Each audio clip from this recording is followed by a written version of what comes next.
فإن لم تفعلوا ولن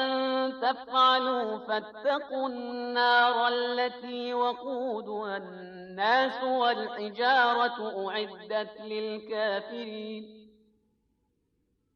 وبشر الذين آمنوا وعملوا الصالحات أن لهم جنات تجري من تحتها الأنهار كلما رزقوا منها من ثمرة رزقا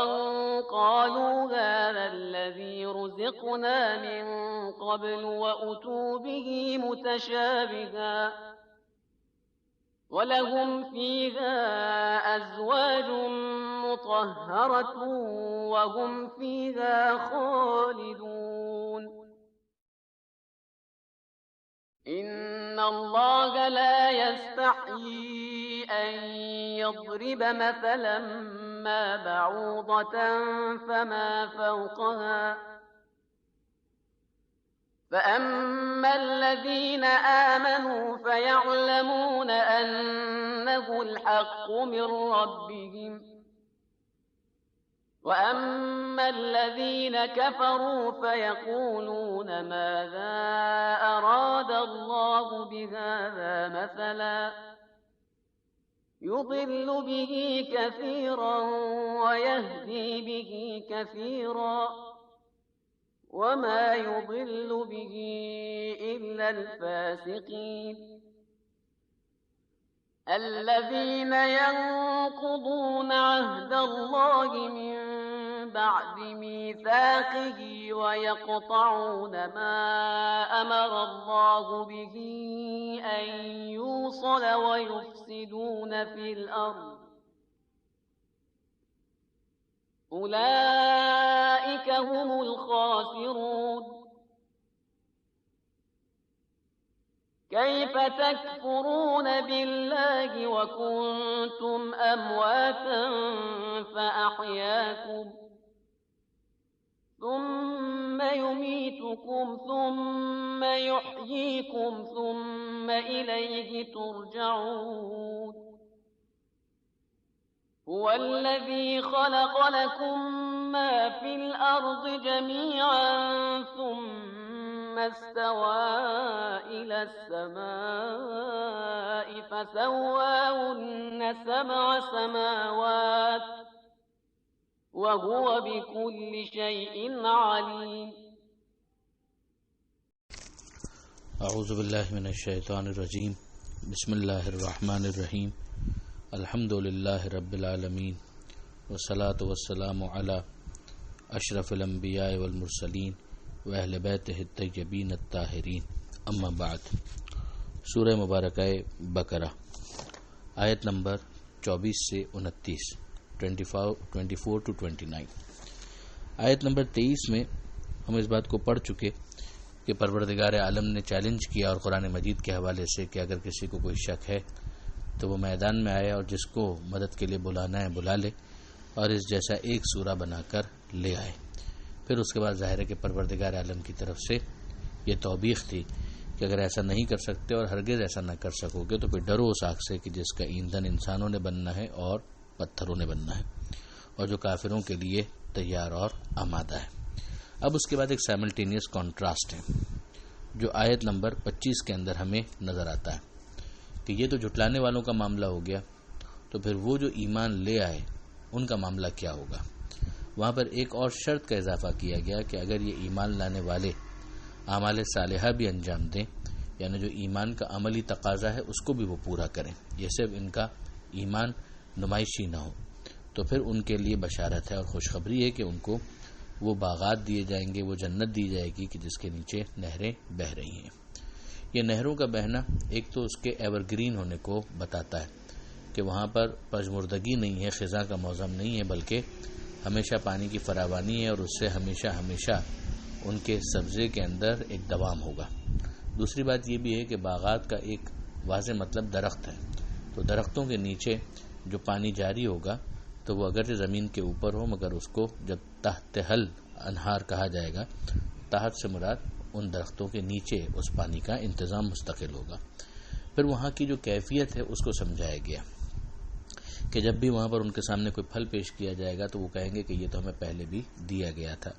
اب یہ ہر کوئی جو دنیا کے اندر مختلف علاقوں کے اندر رہتے ہیں تو وہاں پر جو بھی وہ پھل کھاتے ہوں اسی سے اندازہ ہوتا ہے کہ جنس کے اعتبار سے جو پھل دیے جا رہے ہوں گے وہ کچھ نہ کچھ اس کو پہچان رہے ہوں گے کہ دنیا میں ہمیں ایسی کوئی چیز ملی تو تھی، لیکن جو اس کے خصوصیات ہیں اس کو وہ اس وقت فوری طور پر جج نہیں کر پائیں گے، اور جب وہ اس کو ٹیسٹ کریں گے اور اس کو استعمال کریں گے تو ان کو پتہ چلے گا کہ کیا فرق ہے۔ تو یہ جس طریقے سے مثلا اس دنیا کے اندر بھی ایسا ہوتا ہے کہ مثلا آم تو آم ہے، لیکن یہ کہ ایک آم انسان کھا لے تو اس کے بعد دوسرے آم کو جو وہ دیکھے تو ہو سکتا ہے کہ وہ سمجھے کہ یہ تو ویسا ہی ہے کہ جیسے ابھی ہم نے پہلے کھایا تھا، مگر آپ جانتے ہیں کہ مختلف قسموں کے اندر خصوصیات مختلف ہوتی ہیں۔ یہ تو دنیا کا معاملہ ہے، تو جنت کا معاملہ تو اس سے بہت آگے اور بہت بڑھ کر اور برتر ہے۔ تو دنیا کے مختلف علاقوں میں رہنے والے افراد اپنے اپنے علاقوں میں جو کچھ بھی وہ کھاتے رہے ہیں اس سے ملتا جلتا پھل وہاں پر اویلیبل ہوگا، مگر کوالٹی کے اعتبار سے اس کا کوئی میچ نہیں ہوگا، اس سے وہ بہت بالاتر اور بہت ہی ہٹ کر ہوگا۔ دوسری جو وہاں پر ان کے لیے نعمت پروردگار کی طرف سے ہے وہ ہے ازواج مطہرہ۔ ازواج یعنی جوڑے، مطہرہ یعنی پاکیزہ۔ یہ پاکیزگی جسمانی اعتبار سے بھی ہے اور اخلاقی اعتبار سے بھی ہے کہ نہ دنیا کے اندر جو جسمانی نجاستیں ہوتی ہیں وہ وہاں پر ہوں گی، اور دنیاوی اعتبار سے جو اخلاقی مشکلات ہوتی ہیں، حسد ہے، دوسرے تکبر اور دیگر مسائل کا وہ خباثتیں اور وہ نجاستیں بھی وہاں پر نہیں ہوں گی۔ اور تیسری ایک اور اہم چیز جو وہاں جنت کے حوالے سے بیان کی گئی کہ وہاں پر خلد ہے، یعنی ہمیشہ ہمیشہ کے لیے رہنا ہے، وہاں پر کوئی چیک آؤٹ ٹائم نہیں ہے۔ یہ پروردگار عالم نے ایک سائملٹینیس کانٹراسٹ بیان کر دیا۔ اس کے بعد پھر مثالوں کے حوالے سے ایک تبصرہ ہے، اور وہ مثالوں کے حوالے سے تبصرہ یہ ہے کہ پروردگار اس بارے میں کسی قسم کی کوئی شرم محسوس نہیں کرتا، یعنی اسے قرآن کی شان کے خلاف نہیں سمجھتا کہ وہ مچھر کی مثال بیان کرے یا اس سے بھی ہٹ کر کوئی اور ایسی مثال بیان کرے جو مچھر کے علاوہ ہو اور بظاہر لگے کہ وہ مچھر سے بھی پست ہے۔ قرآن مجید کے اندر مختلف مثالیں ہمیں نظر آتی ہیں، یہاں تک کہ علماء نے مستقل کتابیں انہی مثالوں کی تفصیل بیان کرنے کے لیے لکھی ہیں۔ سورہ حج میں پروردگار عالم نے مکھی کی مثال بھی بیان کی ہے۔ یہاں پر پروردگار عالم نے مچھر کا ذکر کیا۔ مقصد یہ ہے کہ جب مثال بیان کی جاتی ہے تو اس کا ایک خاص مقصد ہوتا ہے کہ ذہن انسانی کو اس مطلب سے قریب کیا جائے۔ اس میں یہ تو نہیں دیکھا جائے گا کہ جس مثال کو پیش کیا جا رہا ہے وہ مکھی کی ہے، مچھر کی ہے، اس چیز کو دیکھا جائے گا جو مفہوم انسان کے ذہن کے اندر قریب کرنا ہے۔ اب اس کے اعتبار سے اگر کسی مچھر یا مکھی کی مثال کی ضرورت ہے تو اس کو پیش کیا جائے گا، یا اور اگر مثال کے طور پر کسی اور بڑی مخلوق جو بظاہر نظر آتی ہے اس کی ضرورت ہوگی تو اس کو مثال کے طور پر پیش کیا جائے گا۔ مگر بعض لوگوں نے اعتراض کیا اور یہ کیا کہ قرآن جیسی کتاب کے اندر یہ چھوٹی چھوٹی مخلوقات کا ذکر کیوں؟ تو پروردگار عالم نے اس میں یہ ارشاد فرمایا کہ خدا کو اس میں کسی قسم کا کوئی آر نہیں ہے، خدا اسے شان کے خلاف نہیں سمجھتا کہ مچھر کی مثال پیش کرے یا اس سے بھی حقیر مخلوق کی مثال پیش کرے۔ تو وہ جو ایمان لانے والے ہیں وہ جانتے ہیں اس بات کو کہ یہ حق ہے ان کے رب کی جانب سے، اور جو کفر کرنے والے ہیں وہ یہ کہتے ہیں کہ اللہ کا اس مثالوں سے کیا مقصد ہے۔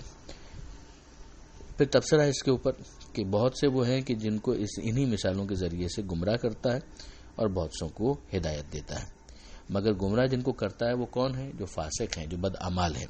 یعنی پروردگار عالم کی طرف سے گمراہی کا اعلان ہوتا ہے، گمراہی کا حکم مرتب ہوتا ہے، ان کا فسق پہلے ہوتا ہے، نہ یہ کہ پروردگار کسی کو جان بوجھ کر گمراہ کرتا ہے۔ پھر یہاں پر پروردگار عالم نے ان فاسقین کا، ان بدعمال افراد کا تعارف کروایا اور ان کی 3 صفتیں بیان کی۔ یہ وہ ہیں کہ جو اللہ کے عہد کو توڑنے والے ہیں، جن باتوں کو جوڑنے کا حکم اللہ نے دیا ہے ان کو توڑنے والے ہیں، اور زمین میں فساد برپا کرنے والے ہیں۔ یہ اللہ کے عہد کو توڑتے ہیں تو اللہ کا عہد ایک تو فطری ہے، جو خود دوسرے مقام پر خدا نے فرمایا کہ الم اعہد الیکم یا بنی آدم اللہ تعبدوا الشیطان انہ لکم عدو مبین، کہ اے بنی آدم کیا میں نے تم سے یہ وعدہ، یہ عہد نہیں لیا تھا کہ تم میری عبادت کرو گے اور شیطان کی عبادت نہیں کرو گے، وہ تمہارا کھلا ہوا دشمن ہے۔ تو ایک عہد فطری ہے جو انسان کے اندر ان بلٹ رکھا گیا ہے، اور پھر اس کے بعد ایک عہد وہ ہے کہ جو انسان باقاعدہ جب ایمان لاتا ہے تو اس کا اعلان کرتا ہے اب جتنے منافقین ہیں وہ بھی ظاہری طور پر وہ عہد کیے ہوئے بیٹھے تھے، کافرین کم سے کم فطری جو عہد ہے اس کے پیمان شکن شمار ہوں گے۔ اور پھر اس کے بعد ہم دیکھتے ہیں کہ اہل کتاب کے حوالے سے تو جو توریت اور انجیل ہے اس کا نام ہی ہے عہد نامہ قدیم اور عہد نامہ جدید۔ بائبل کو کہا گیا نیو ٹیسٹمنٹ اور توریت کو کہا گیا اولڈ ٹیسٹمنٹ۔ تو لطف یہ ہے کہ ان کا تو نام ہی عہد ہے اور اس کے اندر بھی اس رسول کا ذکر موجود ہے، تو اس رسول کا انکار کرنا گویا اس عہد کی بھی خلاف ورزی ہے جو دیگر کتابوں کے اندر لیا گیا تھا۔ پھر یہ جو کہا گیا کہ یہ لوگ توڑتے ہیں اس کو کہ جسے اللہ نے جوڑنے کا حکم دیا، اس میں ایک تو بہت اہم اخلاقی پہلو کہ صلہ رحمی یا رشتہ داروں کے ساتھ جو تعلقات ہیں، خاص طور پر خونی جو رشتہ دار ہیں ان کا آپس میں ایک دوسرے سے قطع تعلق کر لینا، اور پھر اس کے بعد خود پیغمبر اکرم سے یا امیر المومنین سے، معصومین سے جو امام ہونے کی حیثیت رکھتے ہیں اور جن سے جڑے رہنے کا حکم دیا گیا ہے، اگر ان سے فاصلہ کر لیا جائے تو یہ بھی اس کا ایک مصداق بنے گا۔ اور پھر زمین میں ہر طرح کا فساد کرنا، کوئی بھی ایسا ڈس آرڈر کریٹ کرنا کہ جس سے معاملات خرابی کی طرف چلے جائیں، یہ لوگ خسارہ اٹھانے والے ہیں۔ پھر پروردگار عالم استفہام کا انداز اختیار کرتا ہے اور جس کے ذریعے سے ایک توبیخ مقصود ہے کہ ایسا نہیں ہونا چاہیے، اور وہ کیا کہ کیف تکفرون باللہ، کیسے تم اللہ کا انکار کرتے ہو۔ یعنی یہ ایک ایسی حقیقت ہے کہ جس کا انکار ممکن نہیں ہے، تم اگر اپنے اندر خود سوال کرو گے تو تمہیں جواب ملے گا فطری طور پر۔ پھر سمجھایا کہ تم کچھ نہیں تھے، تم مردہ تھے، اس نے تمہیں زندہ کیا، اور پھر اس کے بعد وہ تمہیں موت دے گا اور پھر واپس تمہیں زندہ کرے گا اور پھر اس کی بارگاہ میں تمہیں پلٹایا جائے گا۔ تو یہ جو مراحل ایک انسان کے کچھ نہیں تھا اور بنا، اور پھر اس کے بعد موت آئے گی اور پھر واپس زندہ کیا جائے گا اور پھر حساب کتاب بھی ہوگا، تو اس کے بعد کیسے ممکن ہے کہ تم خدا کا انکار کر دو۔ پھر انسان کو اس کا اپنا اسٹیٹس سمجھایا گیا اگلی آیت کے اندر، جو آج کی آخری آیت بنے گی 29ویں آیت، کہ تمہارے لیے جو کچھ بھی زمین میں ہے وہ سب کا سب تمہارے لیے پیدا کیا گیا۔ یہ انسان کی عظمت ہے کہ انسان بظاہر دیکھے تو پہاڑوں کے مقابلے میں اس کو اپنا وجود چھوٹا نظر آتا ہے، ہاتھی اور شیر جیسے جانوروں کے مقابلے میں وہ اپنے آپ کو بہت کمزور محسوس کرتا ہے، لیکن پروردگار عالم نے انسان کو اتنی عظمت دی ہے عقل کی وجہ سے، اس کی روح کی بلندی کی وجہ سے، اس پوٹینشل کی وجہ سے جو اس کے اندر ہے، کہ پروردگار فرماتا ہے کہ یہ جن کو تم اپنے سے بڑا سمجھ کے انہیں خدا کا شریک مان رہے ہو، یہ شریک خدا کہاں ہو سکتے ہیں؟ یہ تو تمہاری خدمت کے لیے ہیں، یہ تمہارے تابع بنائے گئے کہ تم انہیں استعمال کرو اپنے زندگی کو آسان بنانے کے لیے۔ اور پھر پروردگار عالم فرماتا ہے کہ زمین کو بھی، جو بھی کچھ زمین میں ہے وہ بھی تمہارے لیے پیدا کیا گیا، اور پھر اس کے بعد ارشاد ہوتا ہے، اس کے بعد اس نے آسمان کی بات کی، اور پھر ارشاد فرمایا کہ اسے 7 آسمان بنایا۔ اب یہاں پر ظاہر ہے کہ انسان کے لیے دعوت تحقیق ہے کہ وہ مزید غور کرتا رہے۔ اگر آسمان کو حد نگاہ مان لیا جائے تو بھی اس کے آگے کیا ہے یہ ہمیں کہاں معلوم ہے، لہذا پروردگار عالم کی اس بات کے انکار کی کوئی وجہ نہیں۔ یہ ایک انفارمیشن ہے کہ آسمان کو 7 حصوں میں تقسیم کیا گیا ہے، اور پھر اس کے بعد پروردگار عالم نے اپنے علم کا بھی حوالہ دیا ہے کہ وہ ہر چیز کا علم رکھتا ہے۔ دعوت تحقیق عام ہے لیکن انکار کی کوئی وجہ نہیں ہے۔ اگر آسمان جو انسان کو نظر آتا ہے اس کو حد نظر بھی مان لیا جائے تو اس کے آگے جو کچھ ہے اس کی حقیقت ہم تک اگر پوری طرح سے آج واضح نہیں ہے تو بہرحال انتظار کرنا چاہیے کہ شاید کبھی مزید اس سلسلے میں انسان تحقیق کر کے کوئی کنکریٹ بات کر سکے، ورنہ یہ انفارمیشن تو اپنی جگہ پر انسان کی رہنمائی کے لیے موجود ہی ہے۔ پروردگار عالم سے دعا کرتے ہیں مالک ہمیں قرآن سمجھنے اور اس پر عمل کی توفیق عطا فرما، اور وارث قرآن امام زمانہ کے ظہور میں تاجیل فرما۔ والسلام علیکم ورحمۃ اللہ وبرکاتہ۔